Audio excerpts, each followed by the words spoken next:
Thank you for joining. This is our third and final night for now on the Lama Tsongkhapa Guru Yoga, Lama Tsongkhapa Guru Yoga. So thank you for joining again.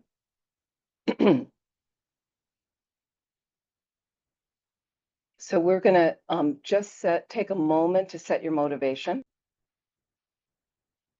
And then we're going to read the Refuge Bodhicitta prayer. I will share my screen, but really take a moment, just reflect on your day.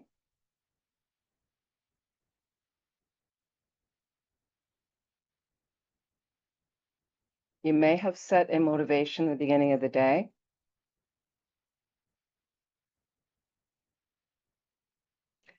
How's it going now? How has the day gone? According to motivation, or have we slipped a little bit, which is normal?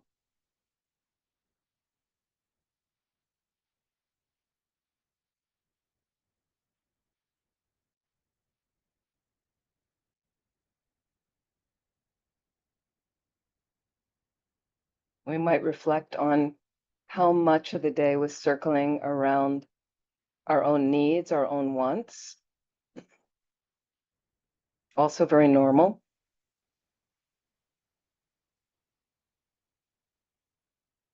And now we have another opportunity to refocus our mind in the right direction, positive direction. Once again, in this tradition, considering how we can most benefit all living beings.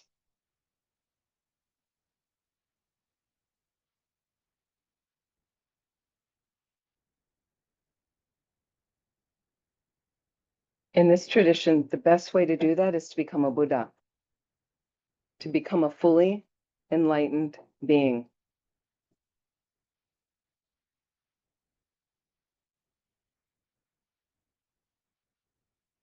If you like that idea, please feel free to include that in your motivation. Again, turning your mind to as much virtue as possible so we can unlimitedly benefit all living beings. And that's really our purpose for being here right now, to do this practice.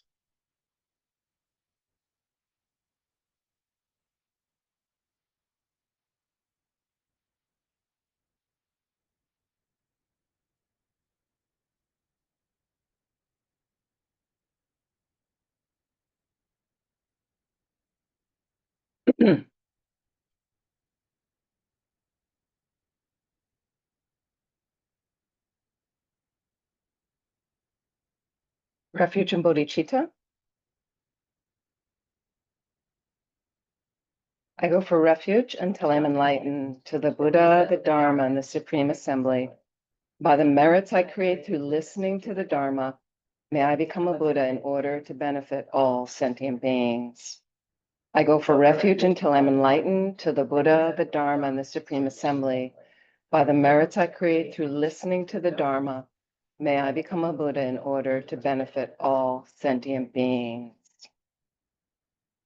O Sangye Chodan Toki Chonam La Janchu Bardu Dagni Kyap Suchi Dagi Chen Yingi Peso Namki Dro La Penchu Sangye Dru Parsho.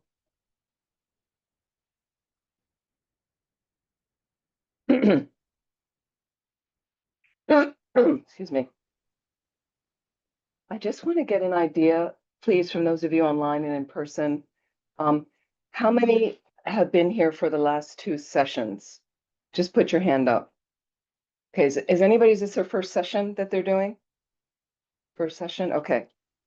Okay, so I'm just going to go to the main practice for the other people because we've been doing it for 2 weeks. So it's kind of a series a little bit. So just take in what you can, and that's great.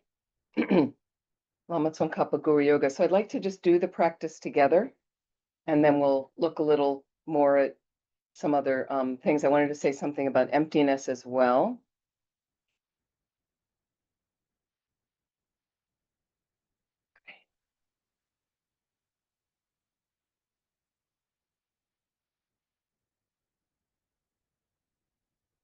My Lama Tsongkhapa Guru Yoga. Here we go.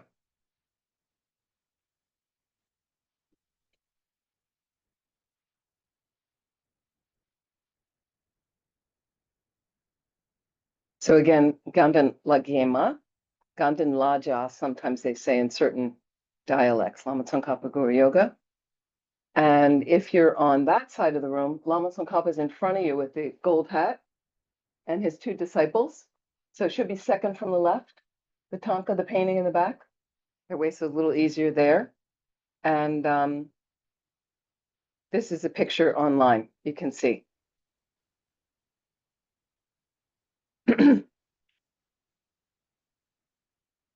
So if you'd like, you can listen to recordings of the first two sessions, and it talks a little bit more about Lama Tsongkhapa and things like that, and his two disciples. So just so you get a sense. We're going to imagine him in the space in front of you. He's about 6 inches in height, slightly higher than the level of your forehead. And as you can see, he sits on an open lotus flower. You can see the lotus petals. On top of that is a white moon cushion lying flat, a moon disc lying flat. He has a certain hand mudra about disseminating the Dharma. And if you look on the two lotuses that are beside him, kind of at ear level. So the one to his left has a text because he represents wisdom. Okay. The one to the right has a sword. So there's a sword that goes up in flames at the top, you can see that. So again, his main teacher and disciple was Manjushri, the Buddha of infinite wisdom. So you see, Manjushri has a sword to cut delusion. So just to remind us, that's in our visualization in the front. And you just visualize as best as you can. But he's in the nature of light. It's always nice to have, and then he's got his two disciples that are down kind of on one on each corner of his knee. Two knees. One is older, one is a little younger and more wrathful looking. Lama Tsongkhapa. So just visualize as best as you can. And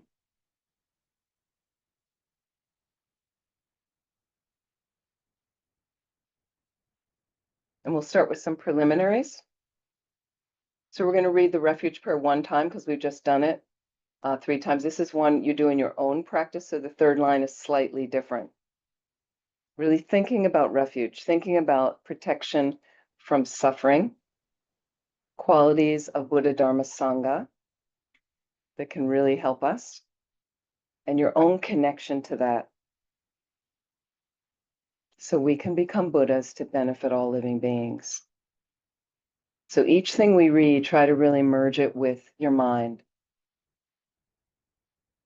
I take refuge until I'm enlightened in the Buddha, the Dharma, and the Supreme Assembly.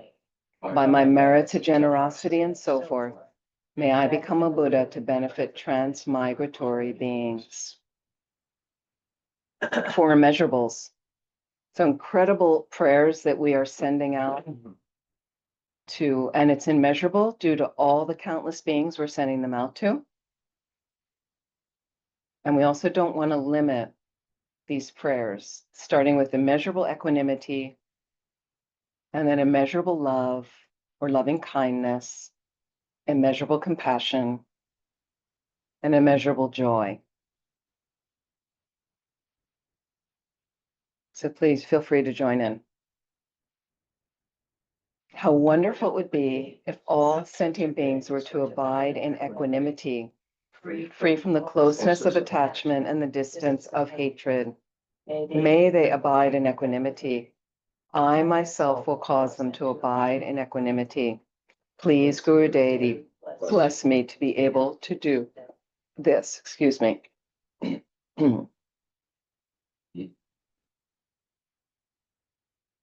So just imagine a few breaths as I inhale. Imagine taking from all living beings around any obstacles for them having equanimity and equal regard, equal respect for all beings. I inhale that, it doesn't harm me. Those obstacles, it simply harms a knot of self-cherishing at my core. And as I decrease that, I have more spaciousness, all the good qualities in my mind. And as I exhale, I offer that to all living beings I can imagine. Try your best.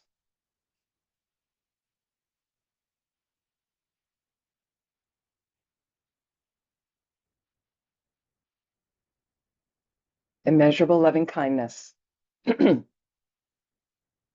So here Rinpoche's change usually to have happiness and the causes of happiness. Rinpoche's replaced the words to achieve Buddhahood. Okay.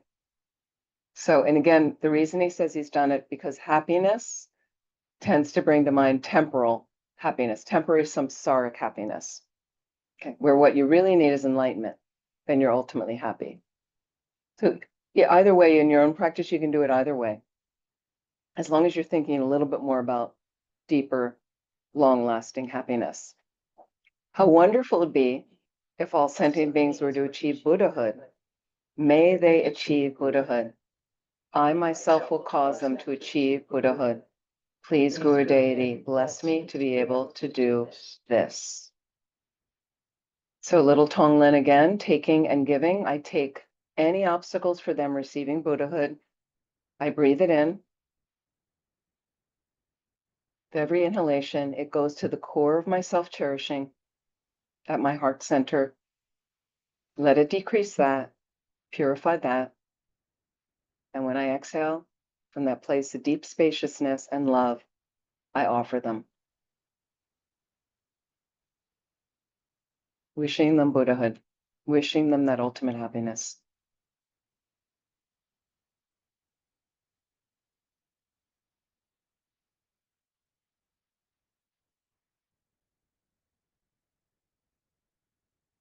So when you have more time in your own practice, you can spend more time doing the four immeasurables. And Rinpoche's given it to some people as nundro, as preliminary practices. It's not kind of the standard 9 that we have, but also fantastic to do. And you can do with this prayer just like that. Immeasurable compassion. How wonderful it would be if all sentient beings were free from suffering and the causes of suffering. May they be free from suffering and its causes. I myself will cause them to be free from suffering and its causes. Please, Guru Deity, bless me to be able to do this. Once again with Tonglen, as I inhale, just imagining all the living beings around me, I take all their suffering. I inhale that. It doesn't disturb me at all. It just disturbs, diminishes, purifies, self-cherishing at my core, which is a cause of suffering, a cause of my suffering. And as I exhale, from a place of deeper spaciousness and peace, I offer all living beings immeasurable compassion.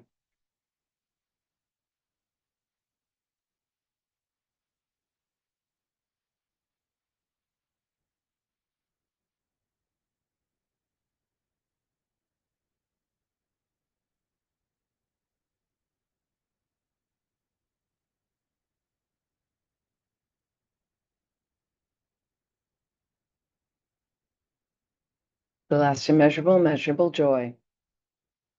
How wonderful it would be if all sentient beings were never separated from the happiness of higher rebirth and liberation. May they never be separated from these.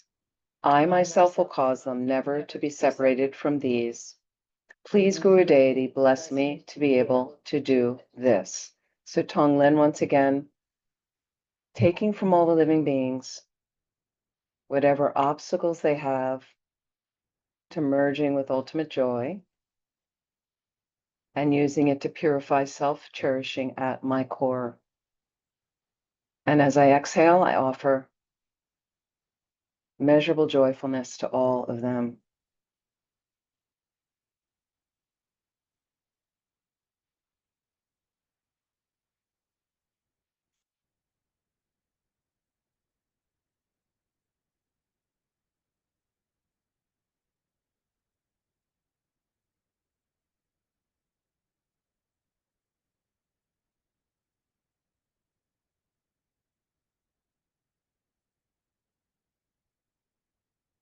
So Tonglen practice is very profound, as many of you know, and it can be done as its own practice. So just to know what's contained, and Rinpoche added that in. This is not really part of the Ganden Lagema. So Rinpoche's added, embellished some of these prayer books so we can accumulate more merit and have better. So it's fantastic practice. And you can do a short version of the four immeasurables. You know, may all beings have happiness, the causes of happiness. May all beings be free of suffering and the causes of suffering. May all beings never be separated from the happiness that knows no suffering. And may all beings abide in equanimity, not having attachment to some and hatred to others. Short version. Or you can do this longer version. So again, people ask me, you get toppled by the problems in the world. Something's happened in your community, in your housing area, at work, in your family. There's something always going on in samsara that's a problem. And sometimes they're small problems, sometimes they're big problems. Right? So you always have Tonglen to reach for. Always have Tonglen to reach for. Right? If you're not familiar, again, look online. You can download. I have a simple one from Lama Zopa Rinpoche. We can send out things like that. So it's just so simple. Mount it on the breath, they say. You have to breathe anyway. You're inhaling, you're exhaling. So we're inhaling, normally exhaling, thinking about myself, thinking about myself. Why not change it up a little bit? Start to get the mind. It's hard to do all day, but once in a while. And then if you have it, doing it on your cushion, doing it regularly in your meditation practice, starts leaving that imprint in the mind. So like I mentioned in another class that we had here the last 2.5 weeks, in another class, I mentioned somebody who was dying, a disciple of another teacher I have. And at the end, and when you're dying, actively dying slowly, he was dying of cancer, you get confused at the end. Sometimes some people I was helping in hospice, they forgot they were dying, and they'd wake up and they couldn't move. They'd wake up and they couldn't hear, they couldn't see, and they'd kind of freak out, and there they are in this bed, and then you'd come over to the bed and then they go, what, and they'd wake up very distressed. If they could speak a little bit, sometimes they'd say, what's happening? What's happening? So sometimes depending your relationship with them, but one time we were with a friend and we said to her, you're dying. And remember, you're dying. And that's all she just, and then she was like, oh, okay. She forgot. So orient. So this student who was dying was able to have a conversation on the phone with this teacher. He made a call. They got the students, they called, they said so then he said, and he forgot about Tonglen. He said, he could barely talk. And he said, can you tell me again? Like, what do I do? So the teacher just explained, and then he remembered, he got it. And he said, okay, got it. Thank you. I'm done, and then just sailed off like that. So if you can imprint that at least when you're dying, you have that thought, because you're dying anyway, why not take on all the other beings who are suffering and they're dying? I'll take it on in my suffering and give them all the wonderful things you've had in life, all the wonderful experiences. Amazing way to die. It's an amazing mindset like that. So you have to train when you're living, have to train regularly. It's very powerful, Tonglen. And there's Lama Tsongkhapa. And now we start the regular practice, traditional practice, Ganden Lagema. Okay. From the heart of the Savior, the 100 deities of Tushita, on the peak of a cloud resembling a clump of extremely white fresh curd, King Dharma, omniscient Losangdrapa, please come here together with your sons. So I'm asking them, I have the visualization, and I'm asking them to please breathe life and come into the visualization like that. And starting the 7 limbs in a slightly different order. This practice happens to start with this one to ask them to stay until the end of samsara. And here it tells you exactly what to visualize. You're offering a golden throne for them. jewels, and a double Vajra. Double Vajra is a long life symbol. Is there a double Vajra here? They always have that in front of the thrones for the teachers. So that's what it represents. Single Vajra or Dorje is our indestructible method of bodhicitta to get enlightened. But two of them together is a long life symbol, like that. Okay, so you just imagine, you visualize these thrones, like replicas of yourself offering beautiful throne. They accept, the throne melts into their throne, into him and the two disciples. In the sky before me, on a lion throne, lotus and moon, my perfect pure guru smiles with delight. As a supreme field of merit for my mind of faith, please abide for hundreds of eons to spread the teachings. Then the limb of prostration. Your holy mind has the intelligence that understands the full extent of objects to be known. Your holy speech with its excellent explanations is an ornament for the ears of those of good fortune. Your holy body is radiantly beautiful with glory renown. To you who are meaningful to see, hear, and remember, I prostrate. If you'd like for a moment, second, visualize yourself making full-length prostrations, infinite numbers of you spreading out across all the space.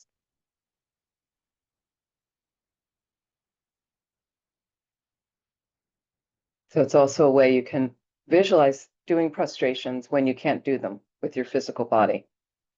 But don't make an excuse not to do them if you can do them, okay? Limb of offering. Pleasing drinking water, various flowers, fragrant incense, light, scented water, and so forth. Oceans of cloud-like offerings, both actually arranged and mentally emanated. I offer to you the supreme field of merit. We have beautiful offerings here, flowers, light offerings, and so forth. Let's imagine those offerings multiplying, filling all the space. Offerings of the finest qualities that are attained through virtuous means, so you don't steal things to make offerings. They're multiplying, filling all the space. And you can even think of things like your joyous effort, so effort to practice virtue, ethical conduct, your patience, your generosity, your merits, any understanding you have of emptiness, meditative stabilization, any level of concentration you have, your prayers, your dedications. You can imagine piling that up. That's multiplying, filling all the space. Offering to all the living beings in the 6 realms. You can just imagine. And it immediately turns into whatever alleviates their suffering, bringing them to ultimate happiness.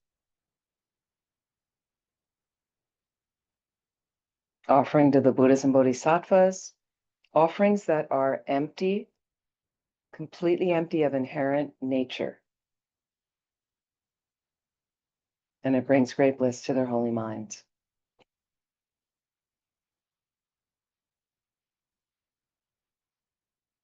And imagine these offerings helping all of our Dharma centers around the world to be flourishing and thriving with great harmony. For countless beings to connect and find help for their minds. So that's a little bit more extensive way to make offerings. Okay. If you don't have time in your practice, you just read the verse, do the best you can. So I'm doing this a little bit more slower, extensive way. You can shortcut and just read through the verses, but having your mind focus on the verses. Confession limb. Whatever non-virtues of body, speech, and mind I have collected from beginningless time, especially those opposite to the 3 vows, I confess each and every one from my heart with fervent regret. So having a little bit of regret, maybe you messed up something today, last week, last month, right? Something with your body, speech, or mind, you said the wrong thing, you notice agitation in your mind, harmed somebody, killed insects, intentionally, not intentionally, whatever, all those things, just generate some regret.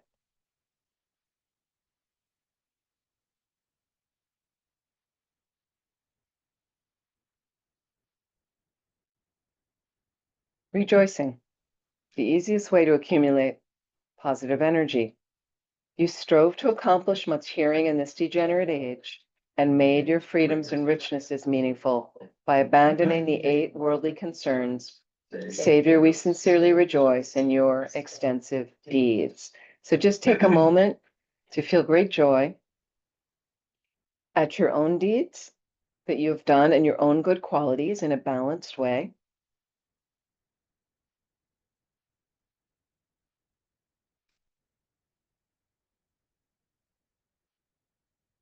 And all the deeds of all the Buddhas and Bodhisattvas and all the holy beings.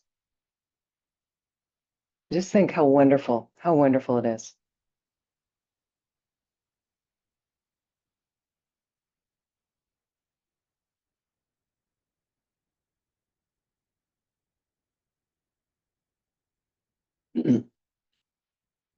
Asking them to turn the wheel of Dharma, Lama Tsongkhapa's disciples, it means for them to teach. And it tells you can visualize your form of Brahma, one of the gods, God the creator, like that, offering a 1,000-spoke Dharma chakra, a wheel that represents asking them to teach, like that. And that absorbs into their texts like that. Perfect, pure, holy gurus, from the billowing clouds of wisdom and compassion in the sky of Dharmakaya, please let fall a rain of profound and extensive Dharma upon the earth of those to be subdued exactly as they need. Dedication, concluding the 7 limbs, may whatever virtue I've collected benefit the teachings and all transmigratory beings, and may it especially cause the essence of perfect pure Losang Drakpa's teachings to shine forever. And then a mandala offering is offering the universe. So basically symbolic of in ancient days, offering your most precious jewel to get some blessings, to get any line of the Dharma, to be able to do these practices. This ground anointed with perfume, strewn with flowers, adorned with Mount Meru, 4 continents, the sun and the moon, I imagine as a Buddha land and offer it. May all transmigratory beings enjoy this pure land. And this special prayer Lama Zopa Rinpoche is included. By the merits of offering this mandala to the merit field, may I, my family members, and all sentient beings be able to meet, practice, and actualize the teachings of the victorious one, Losang Drakpa. And then we're going to come into the second line, who lived an eminent life endowed with pure morality, a brave heart in doing the Bodhisattva's extensive deeds, and the yoga of the 2 stages, the supreme transcendental wisdom of non-dual bliss and emptiness. Idam Guru Radna Mandalakam Niratayami. So we're going to start with the common meditation. And the thing you want to remember, Guru Yoga, okay, Lama Tsongkhapa in the space in front, 1347 to 1419, he lived. He was a great scholar and genius who founded our tradition of Tibetan Buddhism and founded Ganden Monastery that exists outside Lhasa, Tibet today, and in South India, where it was reestablished after the communist Chinese invasion when they destroyed Ganden in Tibet. And at his heart, if you like, you can imagine Shakyamuni Buddha, okay? And you can imagine that Buddha is one with your own root guru if you have a root teacher like that. So maybe you've made some connection with Lama Zopa Rinpoche. Maybe you went to a teaching once with Lama Zopa Rinpoche, or you've heard about Lama Zopa Rinpoche. You feel some connection. This is one of his centers. Maybe Lama Yeshe, maybe His Holiness the Dalai Lama. They're all one being together. Lama Tsongkhapa, the Buddha, the Guru. Very powerful way to think about it. Triple level being like that. And Guru Yoga. Yoga is to yoke. So we're trying to bond ourselves with that enlightened energy. All the qualities they have fully manifest. All the good qualities. Wisdom, compassion, loving kindness, like that. So we want to connect with that more. We connect with a lot of different energy, a lot of it not beneficial. Okay, so this is so helpful to think I'm going to merge myself with this. If you're practicing Tantra, you're going to merge yourself with a very profound, deeper level. But still, we set up some foundation for that. Fantastic. The initial common meditation is Lama Tsongkhapa and his two disciples in the front, two disciples slightly lower, right? So if you'd like, you can bring them a little closer. Okay. And then tubes of light come out of Lama Tsongkhapa's heart, comes out of the two disciples' hearts. And then those tubes of light join. Okay. And that tube of light then comes over here and nectar starts pouring down as we recite the mantra. Beautiful, purifying, cleansing nectar. Okay. It's also nectar that brings you wisdom. Because Lama Tsongkhapa, again, his main teacher was the Buddha of infinite wisdom, Manjushri. And that's why he's got, again, the text and the sword, these symbols of Manjushri, like that. So we would like that energy. If you want that energy coming into you, visualize like that. And this is the mantra. Okay. And then also it's a request to the Buddhas of Manjushri, infinite wisdom, Chenrezig, the Buddha of infinite compassion above His Holiness's head. That's one version. Okay. And then Vajrapani, the Buddha of infinite power, who's a little bit more wrathful being. Okay. And again, all embodied in Lama Tsongkhapa. So we're asking it, so all that energy is coming into you. Think about infinite compassion, infinite wisdom, infinite power, in a very virtuous way. We would like to have that. It builds our confidence. You need confidence to get enlightened. So it builds that. It raises your buoyant cushion for you to do your practice. So before we recite the mantra, by the force of my having fervently requested in this way, and it just describes a visualization from the hearts of the three, the perfect pure Father and Sons, hollow beams of white light are emitted and combining into one enter my crown. White nectar, the color of milk, flows from the opening of the tube of white light, cleansing away all my sicknesses, spirit harms, negative karmas, obscurations, and their imprints without exception. My body becomes as pure and clear as crystal. You visualize as best as you can. Initially, we're not that familiar with it. Over time, doing it regularly, it becomes very familiar. And many of our practices are similar, like this. And there's more discusses. This is the mantra. So I'm just going to show you in the Tibetan and the English.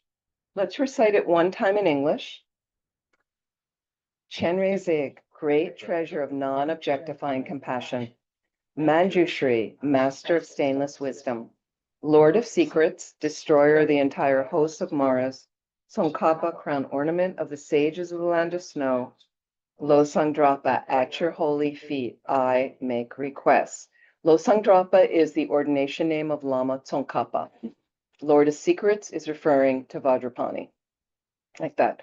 Maras are demons that distract you, like that. And there's 4 different levels of Maras that you can study and read about.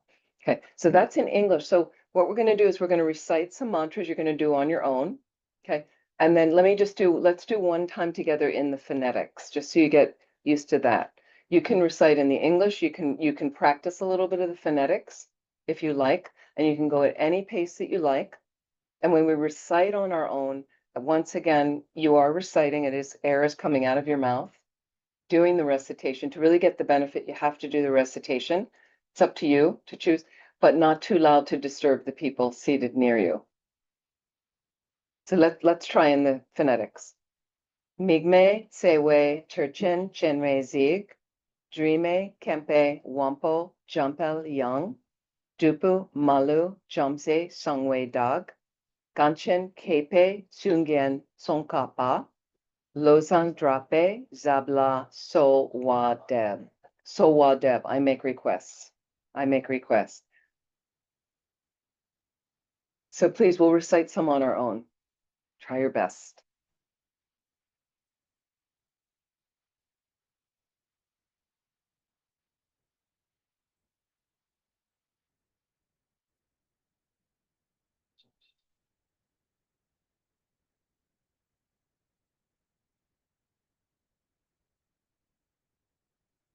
And try to keep the visualization going as best as you can.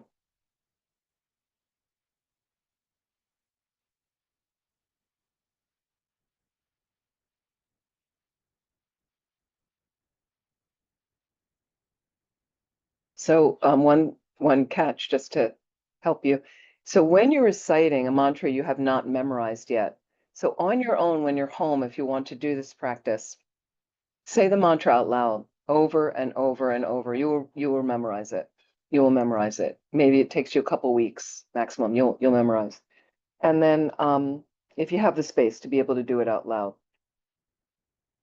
And then what you're doing initially until you memorize it is you're going to be alternating. So you're going to be saying the mantra a little bit to get the mantra going, and then go back and just do the visualization to make sure, then go back, recite the mantra, and then slowly it comes together.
So I want to go through the wisdoms. You can add as another visualization slowly. 7 wisdoms we talked about last week. So once again, great wisdom. You'd be visualizing. What you can do is say each line of the request, please bless me to achieve great wisdom, which is unimpeded in discerning the meanings of the infinite scriptures. So each wisdom has a certain thing that it helps you do to understand the profound text, to understand, to do composing, all of them. And so it tells you exactly what you're requesting. You can make that request. And then each one is slightly different. So great wisdom is visualizing tiny manjushris. Okay, so this Buddha, but tiny little ones like sunbeams, like those rays, and that's coming in through the nectar, through the tubes of light. Infinite little manjushris coming into your crown. And then again, it just the way it describes in the form of orange nectar, my body's filled. Okay, and light radiates from the atoms of that nectar, and they're clarified as little manjushris, perfect, pure manjushris. Shows you the picture of the Buddha of compassion, one side there. And then the great wisdom, there's not, and then it comes into me, clarified, and absorbs completely into the form bodies of the deity. Okay, and my body's just filled with that, all these little manjushris, completely filled, body and mind. That. So you could recite a little bit the same mantra, but with that visualization. Okay. And then if you like, clear wisdom. So again, you'd say, please bless me to achieve clear wisdom, which clarifies the detailed, subtle, and difficult vital points without mixing them up. That. And then this is clarified as mantras. So Manjushri's mantra is Om Arapatsanadi. So you may not know that mantra. That's okay. You can certainly look, does it have, here's the mantra right here. So the Tibetan syllables. And then, and here it says Om Arapatsa. Om doesn't have the Om. Arapatsana, that's fine. It's either Om Arapatsanadi or Arapatsana. You just visualize the letters in English, if you want, standing upright in the nature of orange light. Okay, and that's absorbing infinite numbers of them, infinite numbers. Again, filling your entire body and granting you that wisdom. And you do the mantras, a little bit of the mantras like that, with that visualization. So you can rotate through these 7. So here's quick wisdom. Please bless me to achieve quick wisdom, which quickly cuts through non-understanding, misunderstanding, and doubt. And then this is the seed syllables, D, and there's the D, D-H-I-H on one side of the text. So you can either have that little syllable D. Some people have little seed syllables they like, and they have those on their altars of a certain deity practice they're doing, like that. That's fine. You can have big or small, right? You can have the text in front of you on a screen. Look at the D. You're absorbing infinite little D's coming in, and then the orange D's.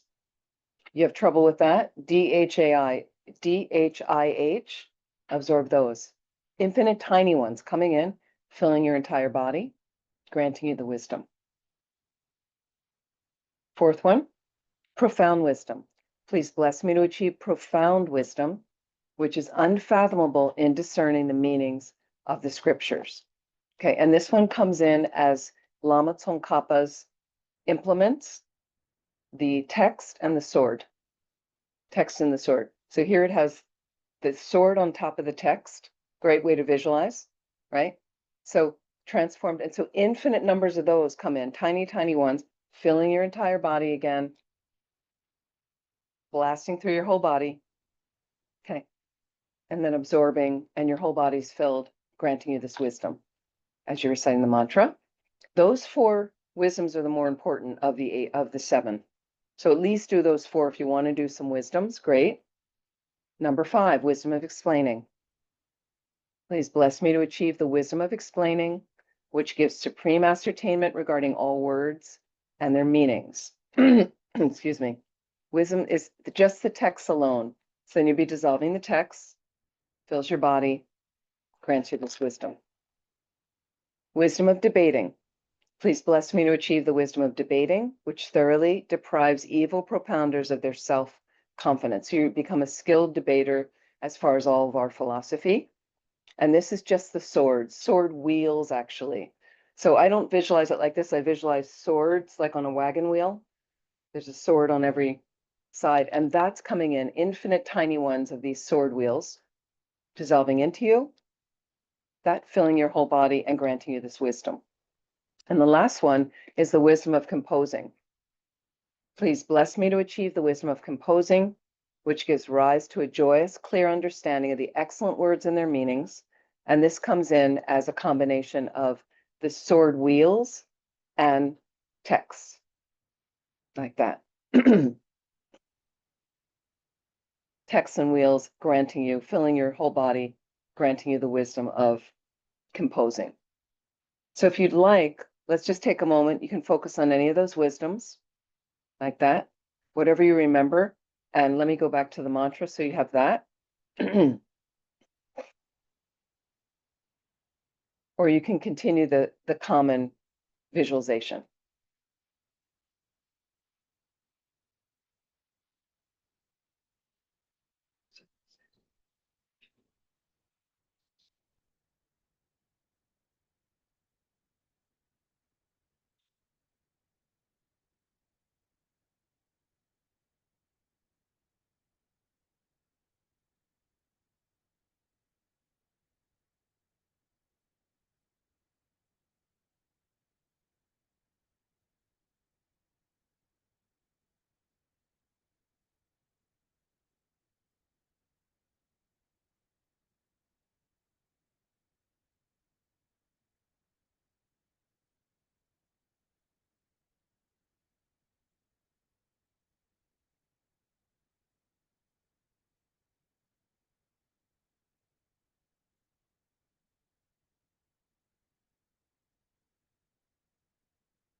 Me me te we durjan ten rezi, dreame campai wampo jumpo yang.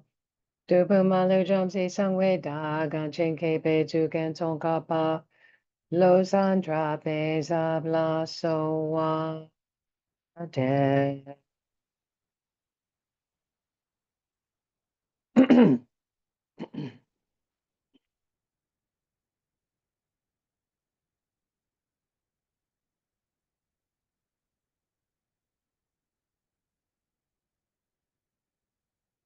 Now there's a request.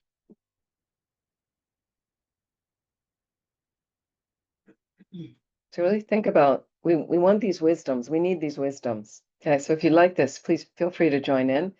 May my wisdoms of listening, reflecting, and meditating increase. May my wisdoms of explaining, debating, and composing develop. May I be granted the supreme and common realizations. Please bless me to be quickly become like you. May my wisdoms of listening, reflecting, and meditating increase. May my wisdoms of explaining, debating, and composing develop. May I be granted the supreme and common realizations. Please bless me to quickly become like you. May my wisdoms of listening, reflecting, and meditating increase. May my wisdoms of explaining, debating, and composing develop. May I be granted the supreme and common realizations. Please bless me to quickly become like you. And then if you'd like, sorry, and additional, this is the last set of the requests. May my transcendental wisdom of simultaneously born great bliss arise. May my stains of mistakenly grasping things as real be purified. May my net of doubts that is only mine be cut. Please bless me to quickly become like you. May my transcendental wisdom of simultaneously born great bliss arise. May my stains of mistakenly grasping things as real be purified. May my net of doubts that is only mine be cut. Please bless me to quickly become like you. May my transcendental wisdom of simultaneously born great bliss arise. May my stains of mistakenly grasping things as real be purified. May my net of doubts that is only mine be cut. Please bless me to quickly become like you. So these are very profound, the requests. And if you'd like, you can stop and make your own personal requests. Okay. But these two paragraphs of requests, and many of the sadhanas have requesting sections. Some are many verses. In the Lama Chopa, it's many verses. And the reason is they're very, very important. And get the people on. So we don't really understand the nature of requests, most of us. It creates a cause, you're creating the cause for something. So we really have to understand in our practice, what are we creating the cause for? And what am I creating the cause for in my life? What am I creating habits of that create a certain life for you? Okay. We all have certain habits. Okay. Some of our habits are mundane. Okay. Some of them are very dharma oriented, positive habits of virtue, like that. But we have other habits of wasting time and things that aren't very helpful, like that. So requests are a little bit, what do you really want? What do you really want? And if you go back to, okay, may my stains of mistakenly grasping things as real be purified. Okay, so this relates to emptiness. This relates to emptiness. Isn't that what we want? You know, for those of you that have been at this for a while, so the Buddha gave 84,000 different discourses, something for all the different types of disciples. Okay? There were teachings for Theravadan people in that tradition. There were people Mahayana tradition. There was Tantrayana for tantric practice. All because there were different people at different levels, like that. But all those teachings were designed. Every single one of them was designed to get us to realize emptiness. That's how important it is. It's a whole crux. It changes everything for you. So about mistakenly grasping at things as solid, as real, as permanent. Yeah. So think about what you're requesting, but then put it into your own words if you want. Yeah, make the formal requests and then ask for your own specific things. I mean, I've had requests about, I want to be able to do retreat. I want to be able to go to this holy place and be able to do practice there. You can get specific about your nundro, about, you know, I wanted to do a number of nungnes in this life, different from nundro. Nungne is a fasting retreat to the Buddha of compassion. It's very deep purification. So I somehow had an imprint from past lives. So I wanted to do those in this life. I got introduced to the practice. It's very rigorous. I liked it. So I wanted to do it. So I want to complete a certain set of that. You know, so, but I made prayers to try to do it, to make the time in my life, to choose that at a holiday weekend that was being offered at a center instead of just hanging out with my friends, partying, get a break, something like that. So it's always your choice. What are the priorities in your life? So make those requests, call from your heart. It's really the nature of prayer, making that connection. Guru yoga, the bond, I'm making that connection. So in the beginning, it's unfamiliar to us. We don't see holy beings. We see the images, but we don't really have much relationship with them. Does it really work? And so slowly, really ask for what you want. Make it happen. You know, I want to get my practice started. I need to do this now. Please help me. That they're designed to help you. Something, the energy will shift. Something will happen. You have to make effort from your side. They don't just bonk you on the head, you're enlightened. Because if they could, they would. We have our own karma. Okay, but you have to participate in that karma. If you want to have results, you need to create the cause. You need to think about what causes am I creating? Am I choosing dharma more and more, or am I really choosing distraction? Distraction's easy, I know. You know, we're thoroughly distracted. So something to think about. Something to think about. Now we have a Lamrim prayer. Okay? So let's read this. We're going to stop at one verse and we're going to do some meditation. The foundation of all good qualities is the kind and perfect Guru. Correctly following the Guru is the root of the path. By clearly seeing this and applying great effort, please bless me to rely upon the Guru with great respect. When I have discovered that the precious freedom of this rebirth is found only once, is extremely difficult to find again, and is greatly meaningful, please bless me to unceasingly generate the mind, taking its essence day and night. This body and life are changing like a water bubble. Remember how quickly they perish and death comes. After death, just like a shadow follows the body, the results of black and white karma follow. This is all lower scope Lamrim right now, those verses. Just took care of the entire lower scope. Guru devotion, precious human rebirth, suffering in the lower realms, death and impermanence, suffering in the lower realms, refuge, and karma. All this. Now we come into the middle scope. When I have found definite conviction in this, please bless me always to be conscientious in abandoning even the slightest collection of shortcomings and accomplishing all virtuous deeds. When I have recognized the shortcomings of samsaric perfections, there is no satisfaction in enjoying them. They are the door to all suffering. They cannot be trusted. Please bless me to generate a strong wish for the bliss of liberation. And sorry, there was another, that verse as well is also lower scope. Okay, and then we talk about the sufferings. Through my being led by this pure thought, with great remembrance, alertness, and conscientiousness, please bless me to make keeping the individual liberation vows the root of the teachings my essential practice. So if you like at some point, some of you already have, you can take individual liberation vows, the kind of main Buddhist precepts. But it's nice, you have a little ceremony. You can take those usually when you take refuge, when you do a refuge ceremony. Just as I have fallen into the sea of samsara, so have all mother migratory beings. By my seeing this, please bless me to train in supreme bodhicitta, which bears the responsibility of freeing transmigratory beings. This is going into the higher scope. Even if I develop only bodhicitta without familiarizing myself with the three types of morality, I cannot achieve enlightenment. By my seeing this well, please bless me to keep the vows of the Son of the Victorious Ones with fervent effort. By my having pacified distractions to wrong objects and correctly analyze the meaning of reality, please bless me to quickly generate within my mind stream the unified path of calm abiding and special insight. So, wait, hang on one second. So we're going to stop to meditate here. I wanted to just find what I wanted to meditate on tonight. I made a little note to myself. Just bear with me and I will find this.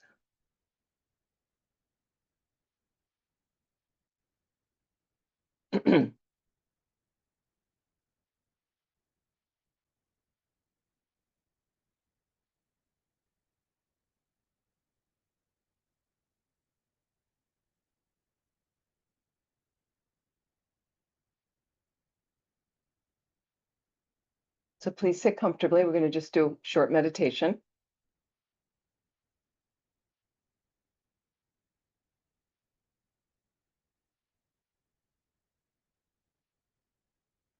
I just want you to reflect on what I'm reading.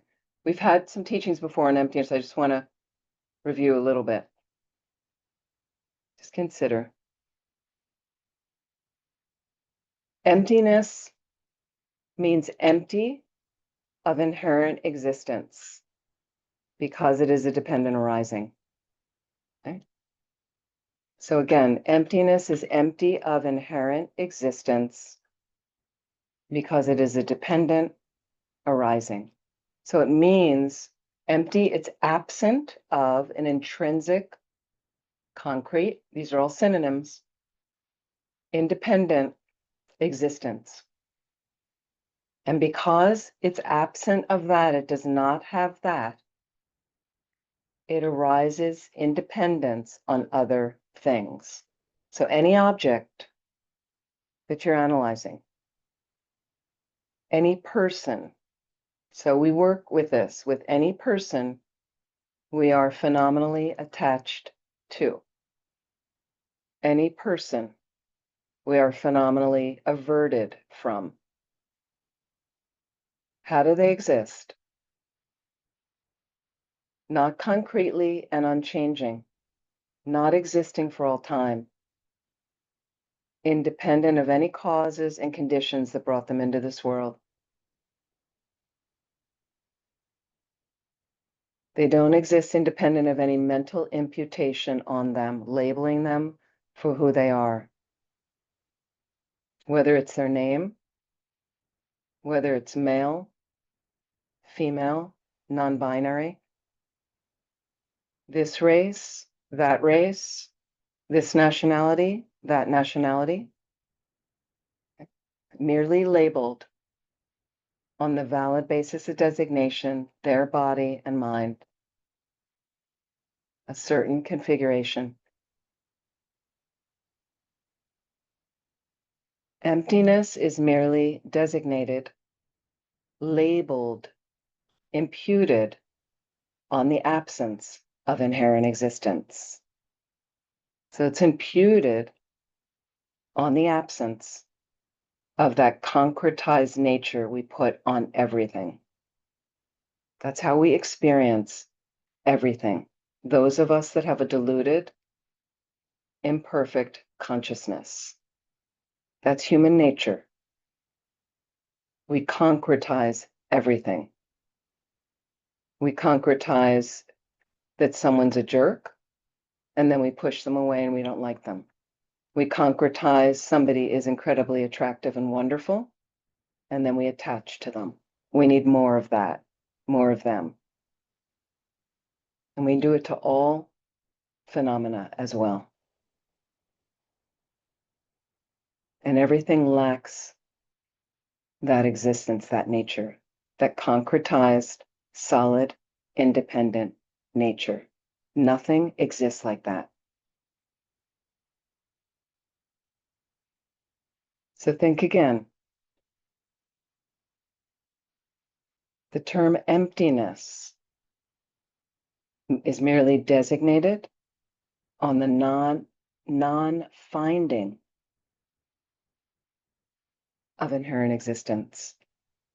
The not finding, it's an absence, something that isn't there.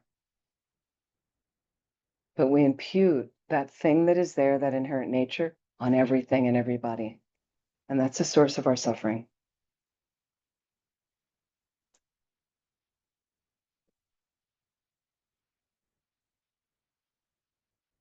For example, the emptiness of a table is empty because it's a mere designation. You designate table, okay, on a certain configuration of parts, causes and conditions. The mind labels on that emptiness, on the not finding of an inherent table. There's no inherent table there because it would need to be table for all beings. If an insect comes in contact with a leg of that table, it's not table. It's something else for the insect. There's no inherently existent table there at all. There is a configuration of causes and conditions. People started using things to put materials on, to sit at, to eat at, to write on. That's one of the conditions of tables coming to us. Parts of the tables, the top, the legs, then the certain material it's made out of. It has sides, it has a top and a bottom. We put all that information together. With human beings, with a certain language we have in this part of the world,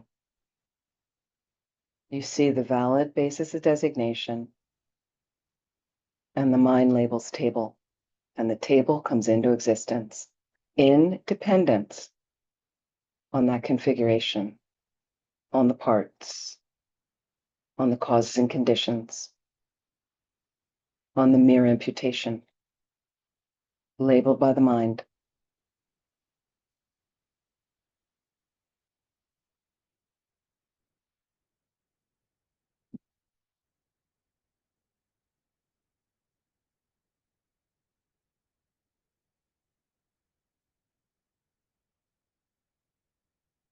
The emptiness of the I, the self, it doesn't exist inherently because it's, again, I is a mere name given to the absence of an inherent self, an inherent I. Okay, think about this absence. Think about this absence.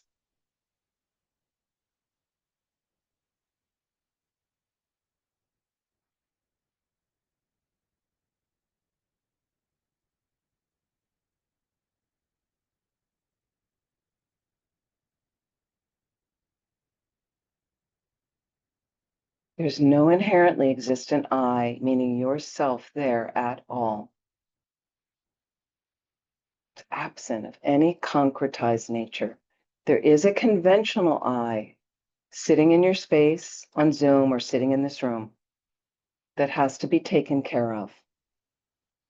Conventional or relative I. It only exists, relative I only exists in relation to other things, to causes and conditions, to its parts, your body and mind, and to the mind, merely labeling on body and mind, I.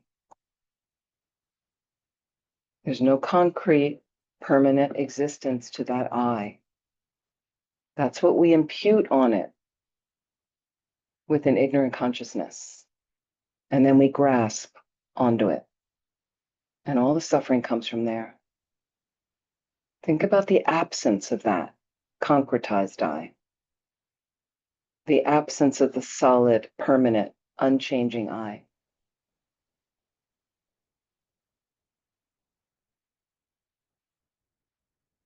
Stay with that absence. Reflect on the absence. There's no I there at all. It's complete hallucination, that inherently existent I. As Lama Zopa Rinpoche would say, and you trust that. That which is a complete hallucination. And that's the source of all of our suffering. So just let go for a moment. Just let go. Let it all go.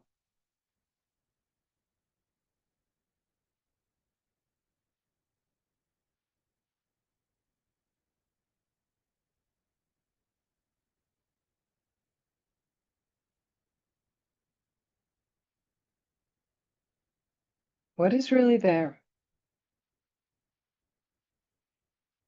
Just notice, how does your mind exist?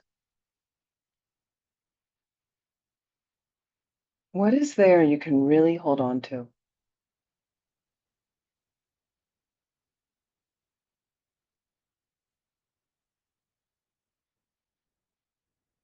So as you reflect on these questions, sometimes it's nice to just let go in that space.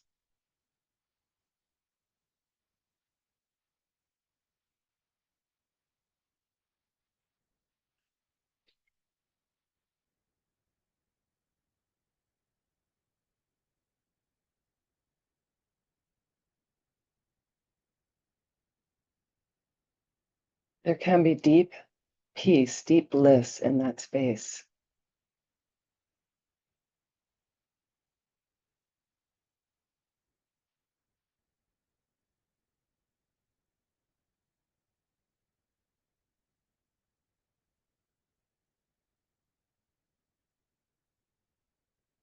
So let's finish our prayer. Foundation of all good qualities. So you take a little time to meditate wherever you want to stop in the prayer, whatever topic of the Lam Rim you're meditating on. So now it goes into Tantra. When I have become a suitable vessel by training in the common path, please bless me to immediately enter the holy gateway of the fortunate beings, the supreme of all vehicles, the Vajrayana. At that time, the basis of accomplishing the two attainments is keeping my vows and samayas purely. When I've gained effortless conviction in this, please bless me to protect them even at the cost of my life. Then when I've realized exactly the vital points of the two stages, the essence of the tantric sets, and I'm enjoying the yoga of 4 sessions with effort without being distracted by non-meditation objects, please bless me to accomplish these according to the teachings of the holy beings. Thus may the virtuous friends who reveal the noble path and the spiritual practitioners who correctly accomplish it have long lives. Please bless me to pacify completely the collections of outer and inner obstacles. In all my lives never separated from perfect gurus, may I enjoy the magnificent Dharma. By completing the qualities of the grounds and paths, may I quickly attain the state of Vajradhara. Now we ask Lama Tsongkhapa to dissolve into our heart. Very profound few verses. Magnificent, precious Root Guru, please abide on the lotus and moon at my heart. Guide me with your great kindness and grant me the realizations of your holy body, speech, and mind. Magnificent and precious Root Guru, please abide on the lotus and moon at my heart. Guide me with your great kindness and grant me the supreme and common realizations. So each time we're asking for something a little different. Magnificent and precious Root Guru, please abide on the lotus and moon of my heart. Guide me with your great kindness and remain steadfast until I attain the essence of enlightenment. So you're going to take the visualization in the front. Lama Tsongkhapa's 2 disciples dissolve up into his heart. Okay. And along with those tubes of light, they dissolve. And then Lama Tsongkhapa, again, merge with the Buddha, merge with your guru, if you have a guru. And along with the lotus and moon on which he sits, okay, all the edges dissolve from the edges into the center into a radiant golden drop of light.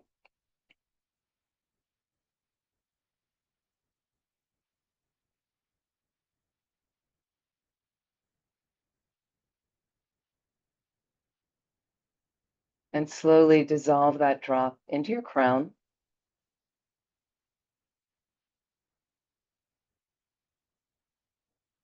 So also a beautiful time to just let go, feel the blessings from Lama Tsongkhapa's holy body, speech, and mind.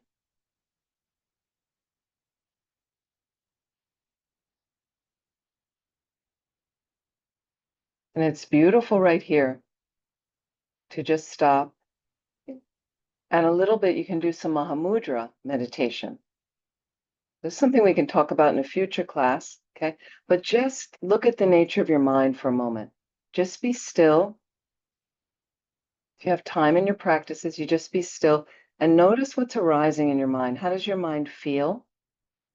This is your consciousness, not your brain.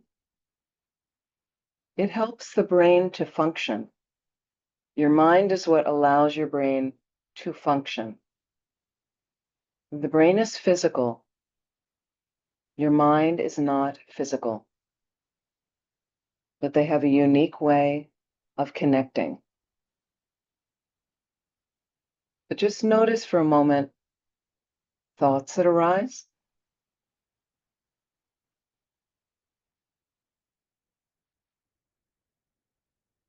And just lightly check, where do the thoughts come from?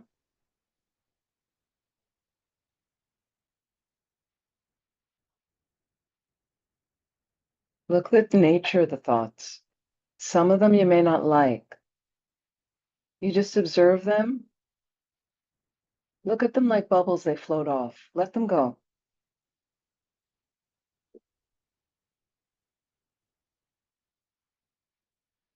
Some of the thoughts you might like.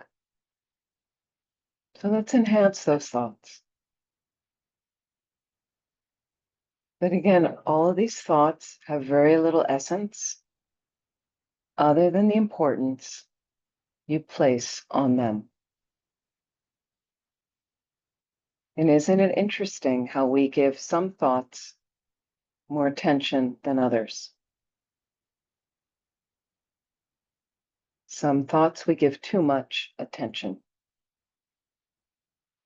Some thoughts not enough attention.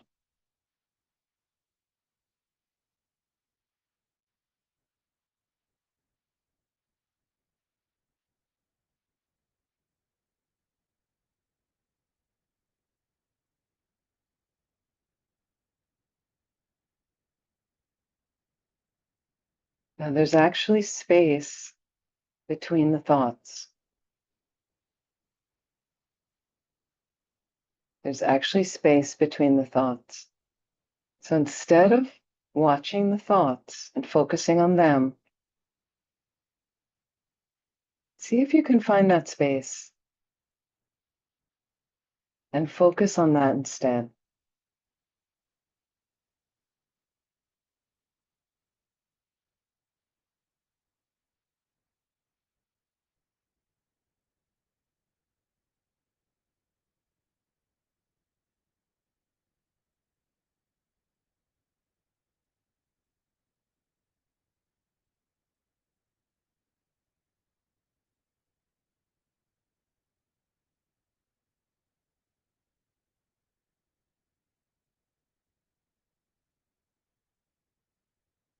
And just absorb your mind there into that space.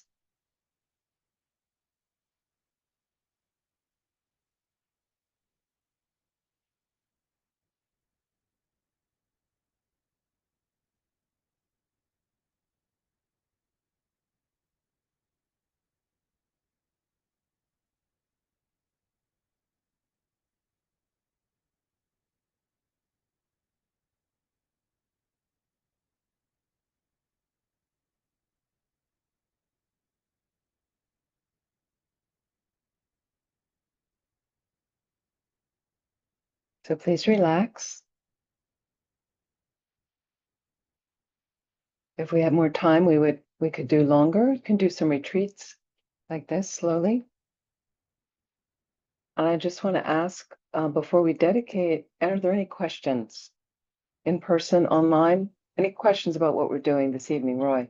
So there was a question online about where the monastery was in southern India. Sorry, can you speak up? There was a question on the chat where the monastery was in southern India. Sharing the location of the center in South India. You mean Gandhan Monastery? Deepa, do you mean Gandhan Monastery? Yes. Yeah. So Gandhan Monastery is located in Karnataka state, I think, or is it Mungod? South India is where the monasteries have been reestablished, and in Mungod is, I think they're both in the same state, is where Sarah J and Sarah May monasteries. So J and May are the colleges. Like you have, if you have Cambridge, you have many colleges under Cambridge. So Sarah, Sera, is the name of the whole monastery. And then you have the J College and the May College. And then Gandhan is, wait, I'm just trying to remember which is near what. Gandhan. I've been to these monasteries, but I haven't been in a while. Okay, so now I remember. So Sarah, J, and May are in a separate section outside of Mungod, India, Mundgod, Karnataka state, South India. And then further from there, you have another set of monasteries. The biggest one, I think, is Drepung. These are our Gelugpa monasteries that were reestablished. They all existed in Tibet.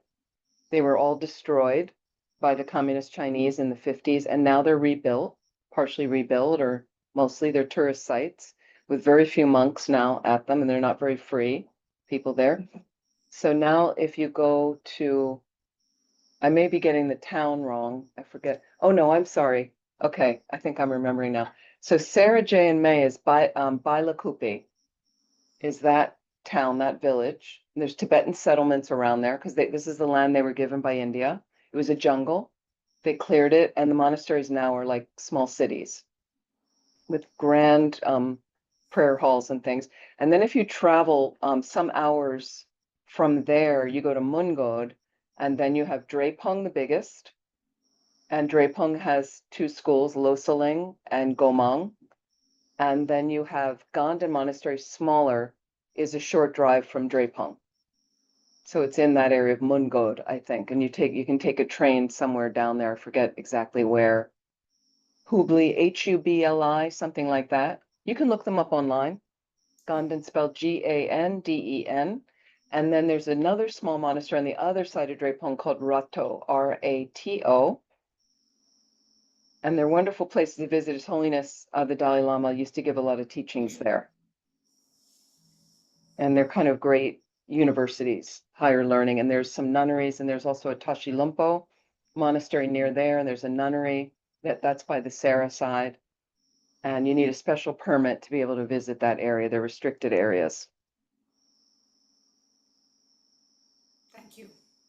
Sure. Don? Is Ganden and Gaden Monastery, is that Zong Rinpoche's monastery? Is he at Yes. Ganden? He is. Yes, it is. That's where he's from. Yeah. Okay. And I had one other question. If I wanted to break if I'm doing the Nundro and I wanted to break the practice up to several sessions throughout the day, can I break the recitations up, or do I have to, would it be best Yes. to do the whole? Yes, sorry. Yeah, I was going to talk to you about this separately, but sure. What I want to say is if you're doing the recitations, you can do this as a working person. This is a Nundro you could do as a working person. Nundro means preliminary practices. We're doing stuff to clear away negativities and accumulate the right conditions. So technically, if you want to start a Nundro and everything, you have to do at least one mala a day of that mantra every day. Can't miss a day. Or you kind of break it. The best way to do it is one mala a day. And so you wouldn't be able to break that mala up. It would have to be one session. If the And game then you could do plan more, was, you could do more mala, you could do more malas as well. If you have time, you could do more recitations. But what you could do, it's such a short, so what I'm doing is I did a very long practice for you tonight. It's actually quite short if you just read through it. Okay, so and what happens is you get more familiar. So I took a little bit more time with, you don't have to do the 4 measurables. That was added addition. That's not the actual, but it's nice to do it. You can do it in a short version. Don't have time, you can skip it. Some people skip the Lamrim meditation because that's not actually the standard prayer, but it's really nice if you can, because you start to incorporate that into a regular daily practice. So it's a great way to do it. Everything's contained there like that. So if you can even do a short Lamrim meditation, or you don't have time that day, read the Foundation of All Good Qualities. You can read it more quickly. If you don't have time, you're really in a jam, then skip that for the time being, but don't skip it all the time. Okay, and then what you're doing, so if you're really reading those Ganden Lagema verses, there's not many verses, the 7-limb prayer.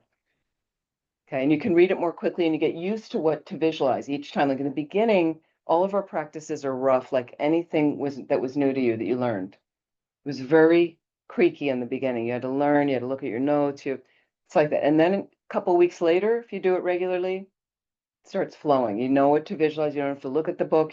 You're reciting the verses in the book.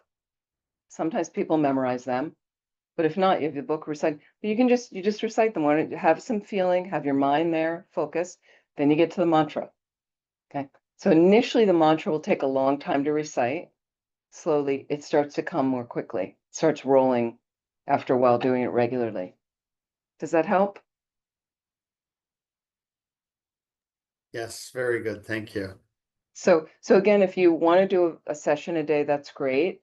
Then maybe you come later in the day and you can do another session and another one mala, something like that. Try that and it will speed up. It will speed up. So I just took the whole session to kind of do it slowly to give you more information. You can watch this again, watch it again and again. So you have the right understanding of it. And then slowly, and a lot of it's in the book. So you read through it and then it's just going to go quicker and quicker and quicker if you're doing it regularly.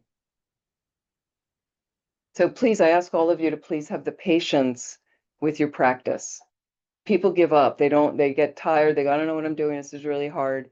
All my practices were like that. It was really rusty and really like slogging through. This is really hard. And then it starts flowing and you're going to have good days. You're going to have bad days. You're going to have days you don't feel well. You just try your best like that. Any other questions? Gina. 2 questions. During the section on the wisdoms, it seemed like the text that was presented is something that we might be reciting, but I thought we were supposed to be doing the main mantra. Yep. and maybe not reciting the words about the orange light. So, you Yeah. know, So what happens is what you're reciting is when most of the thing you want to do is the purification, the white light coming down, great. But then do a little bit of it with the wisdoms. So you'll start to get used to the wisdoms, but at the beginning of the wisdoms, there's a little request. May I receive? So stop there, you stop the mantra, you recite the thing, and now I know what wisdom, I'm just like, and then I go back to the mantra, do a little bit of that. Then if you don't have to do a whole mala, you just want to do a few, if you have time, then I go to the next one. And then maybe I don't have time for all 7, try to do the 4. And so just recite a little verse.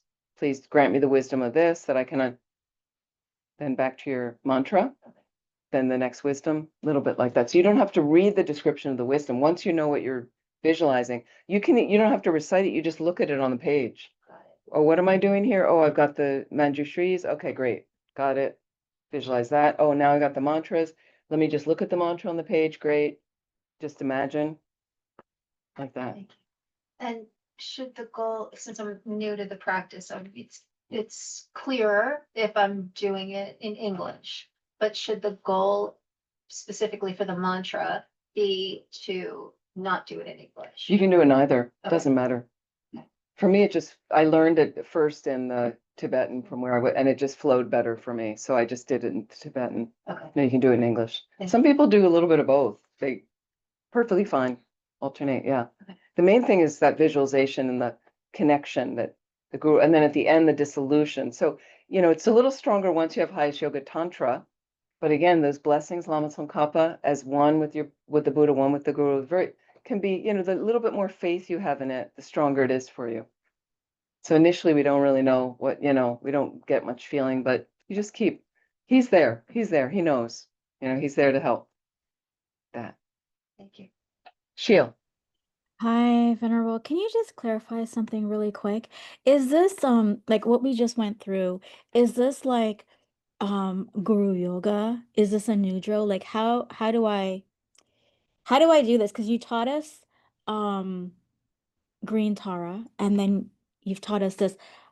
Yeah, I'm a little confused in this application. Yeah, so Guru Yoga just means you're yoking, bonding yourself with, an aspect of the guru that represents the guru, spiritual friend, virtuous friend, like the Buddha, like a deity, like that. So there's many Guru Yogas. There's many gurus. This just happens to be an intermediate one with our patron saints, very strong practice for the mind. So the green tar is a more specialized practice that it's not kind of it's not for most people a main daily practice, but the Lama Tsongkhapa Guru Yoga is really more of a powerful one, I think, to focus on. Okay, and then do we like, is this something we have to do a certain amount of time, like 100,000 times or something, the mantra you taught us? Yeah, so generally when you do Nundro means preliminary practices, and once again, they're designed to help us purify and accumulate merit. And mostly what most practitioners I know are doing in this life is that's what we're doing. We're doing Nundro for most of this life to just set the conditions up for my next rebirth and that things. And then obviously some of us take tantric practices and we're doing some other teachings and practices, but the Nundro are really, I find really important. So to progress along the path. So that mantra is one of the Nundro. It's the Guru Yoga Nundro. That's what it's called. So like, for instance, you'd have a Vajrasattva Nundro. You'd have a prostration Nundro in this tradition. You'd have a burning offering, Damsik Dorje Kadro. That's a Nundro. Tsatsas, mandala offerings, water bowls, refuge, things like this. So there's many, and then we have a Damsik Dorje, another one, purifies. Those are our 9 basic ones, but Rinpoche's given people sutras to read. He's given them the 4 measurables to do with Tonglen. So there's many things that were specifically designed for some students that asked Rinpoche for guidance. So the general Nundro is usually you do 100,000. So that when you do 100,000 of the 5-line mantra that we were just doing tonight, you do 100,000. If you do it full time, generally, I mean, I think it took me like 5 weeks to do it. I did a different, I had a highest yoga tantra thing about a special way to visualize. So I was doing like, that's what was more complicated. And I was doing it full time, 5 to 6 weeks, I'm guessing, something like that. So you can, but do it as you're working. Maybe you just do a mala a day. A rosary is 100. Okay. If you do 100 of any of the nundro a day, 100 prostrations a day, that's all you're able to do. And you have that practice of the prostrations. So you're not just doing prostrations, you're doing it with a certain practice. Makes it stronger. You're reciting the names of those 35 Buddhas. That makes it really powerful for your mind because each one purifies something very specific, something huge. Okay, so the best way to do it is that we have all these practice booklets now for all the nundro. So if you're doing it like that, you do 100 a day. After 3 years, that's 100,000, right? So you might say, well, that's a long time. 3 years goes like that. So it's one way to just break it down. You know, there's some that I've done, I'm still doing 100 a day. Some I've been doing over and over. And every 3 years is another 100,000 like that. Or you want to get into retreat mode and you go, you do it, pick a shorter one, and you just want to, you get some time, a couple weeks for retreat. You could actually, some of them you can finish in a couple weeks, full time. So maybe you have a Christmas holiday or sometime you take off, or, you know, or maybe you go, I'm going to just try a week and get a week done of something, and then I'll continue while I'm working a little bit every day. Perfectly fine to break down. Now, Rinpoche did give some people didn't have to do 100,000. They got 50,000 or something. Some people got 700,000 or something. So it really depended. When you have a highly realized being like that, they see exactly what that person needs to do. And I really trusted that from knowing Rinpoche and trusted the things he gave. But a lot of people were just working through 100,000. If you don't have that guidance from someone like that, just work through maybe 100,000, something like that. Thank you so much for clarifying. I appreciate it. Sure. And we try the best we can. Again, some people are geared in under, some people don't really want to do and things. But usually people end up, that I know, serious practitioners came back and go, I need to do my nundro. I'm not really having any experience with this other stuff as well. You find that it's hard to meditate and things, and they seem to help and create nice conditions for you. So we're going to stop there. I hope this was clear for everybody. It was a pretty good rollout tonight of the practice to give you a complete picture of it. And again, it does speed up and you can do it much more quickly. I just wanted to give you a thorough explanation of ways to do it. And I hope it's been helpful. And I'd like to dedicate whatever positive energy we've created, and we're going to finish the dedications from the prayer, is to really help us build a rich, consistent practice. And again, be realistic of what's going to fit in your life, what you can really do, but do make some effort because our planet needs it. And this is a way for you to balance your mind, open your heart, so you can really be more and more available to help people. And you're going to be more peaceful in whatever ride, whatever is in front of you, more loving like that. And may we also help whatever our energy tonight and our merit help the planet, all the wars to be ended immediately, right? For all the suffering that people are experiencing, may that suffering end for them immediately and completely, and they understand ultimate happiness, for the long lives of our precious teachers, and for the great flourishing of all of our centers, especially Thubten Kunga Center. Let's just complete the prayer, the practice, dedications. By the force of the victorious One Tsongkhapa, acting as my direct Mahayana virtuous friend in all my lives, may I never turn away for even a second from the pure path highly admired by the victorious ones. May I be able to live a life of pure morality, listen to many teachings, train in bodhicitta, and have pure view and conduct without corrupting the teachings of Losang Drakpa, the second victorious one. Glorious Guru, whatever your holy body, retinue, lifespan, and realm, whatever your supreme and beneficial holy name, may I and others become exactly like that. Due to the 3-time merits collected by me, the numberless Buddhas, the numberless sentient beings, may I, my family members, all those sentient beings who rely upon me, all those for whom I promise to pray, all those whose names have been given to me, all the students, benefactors, and volunteers in the FPMT organization, and all other sentient beings be able to meet perfectly qualified Mahayana virtuous friends in all our future lives. From our side, may we always see them as enlightened. May we always do only actions most pleasing to their holy minds, and may we always fulfill their holy wishes instantly. May I not give rise to heresy for even a second. In regard to the actions of the glorious Guru, may I see whatever actions are done as the stainless actions of a Buddha. With this devotion, may I receive the Guru's blessings in my heart.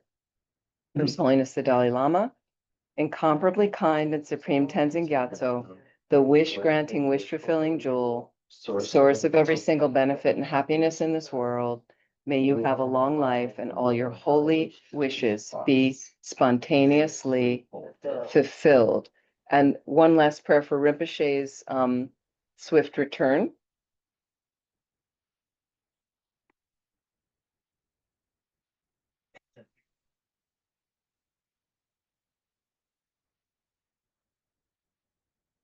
Peerless teacher and assembly of the children of the victorious ones, Shravakas and Pratyeka Buddhas, victorious Losang father and sons, along with the lineage masters, all the objects of refuge of infinite lands, please bestow the virtue and goodness of accomplishing this prayer here and now. Holding and spreading the Muni's precious and complete teachings, through explanation and practice, you wore the armor of patience that is never discouraged. Incomparable Venerable Guru, to you I make requests. While striving single-pointedly for the sake of the victorious one's teachings, the sole gateway through which all benefit and happiness emerge, and from other living beings you suddenly departed to peace, what a great loss. Nevertheless, through the undeceiving truth of the blessings of the ocean of the three jewels, and the great waves of bodhicitta of the children of the victorious ones, may the smile of a reincarnation swiftly beam in glory for fortunate disciples. So I would like to thank everyone at Thubten Kunga Center for the incredible hosting over these past 2.5 weeks. So many people to mention, so I'm so grateful, and it's wonderful to be back here again, and hopefully I will see you, hopefully I'll be back next year at some point. So please try to do these practices. I would be so grateful. I know it would make Rinpoche really happy. And please be well, and please take care of yourself. Thank you. Thank you. Thank you so much. Thank you, everyone. Thank you for everything you've done in the last couple of weeks. Thank you, Venerable Amy. Venerable. We appreciate it. Thank you so much. Thank you, Venerable. Thank you. Thanks for your practice.